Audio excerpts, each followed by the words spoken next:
So many of us struggle with body insecurities here and there. For example, I don't have front hair. Do you want to zoom in?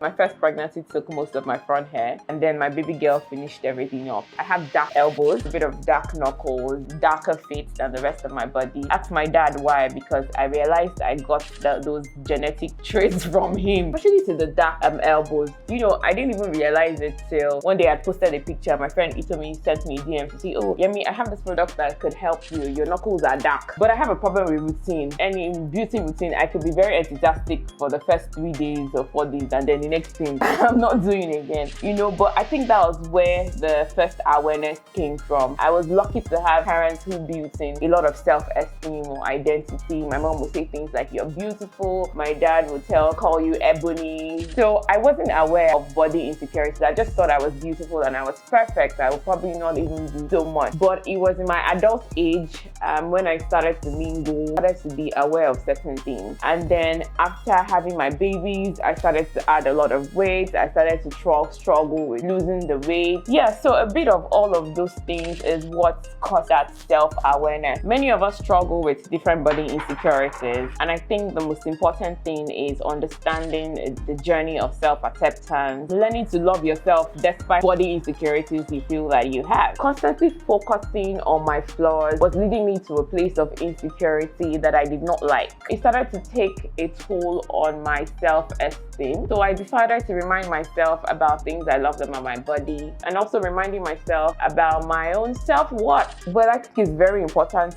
for everyone to know that they are not alone in their struggles. Women in particular face a lot of pressure to look in a certain way, but the truth is that nobody is perfect. It's very okay to have imperfection, and I believe that embracing our flaws and celebrating our uniqueness, it's what makes us all beautiful. I think the most important thing is finding the right balance for us as women. A balance between enhancing our features and accepting ourselves as we are, you know. So is it going to be makeup like I'm having done now? Or is it going to be a special topical cream to help my dark knuckles? Is it going to be wearing some clothes that fit my body changes and not trying to fit into the expectation, the general expectation, whatever that is to you? I think it's important to remember that, as the Bible says, we're all fearfully and wonderfully made.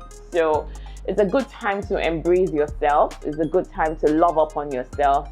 It's a good time to focus on that part of you that you really love. It could also be something as small as your nails, the shape of your eyes, the shape of your face, some other body features you know, that you have. But absolutely loving yourself is not easy, but it's worth it at the end. Always remember that you are enough just as you are, and embrace your uniqueness.